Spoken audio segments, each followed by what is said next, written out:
परमेश्वर के नाम की महिमा हो। मत्ती अध्याय 18 वचन 19। फिर मैं तुमसे कहता हूँ, यदि तुम में से 2 जन पृथ्वी पर किसी बात के लिए जिसे वे मांगे एक मन के हो, तो वह मेरे पिता की ओर से स्वर्ग में है उनके लिए हो जाएगी।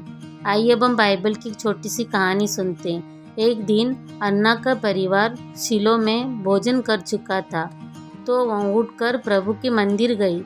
उस समय याजक एली मंदिर के द्वार के पास अपने आसन पर बैठा हुआ था।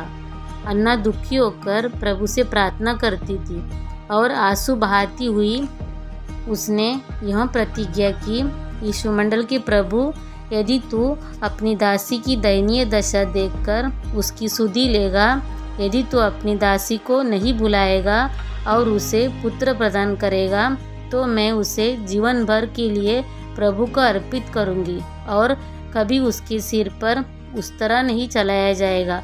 जब वह बहुत देर तक प्रभु से प्रार्थना करती रही, तो एली उसका मुख देखने लगा और धीमे स्वर से बोलती थी।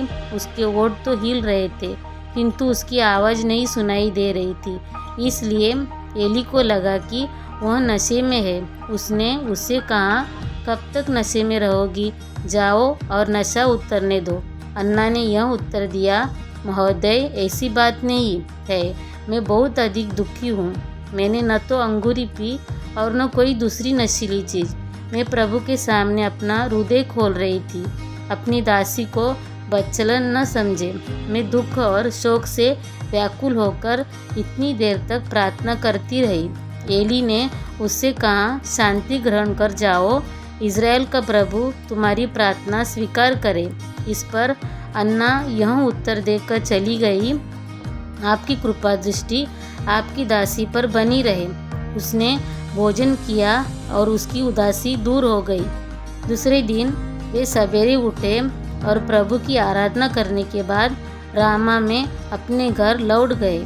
एल्काना का अपनी पत्नी अन्ना से संसर्ग हुआ और प्रभु ने उसे याद किया। अन्ना गर्भवती हो गई।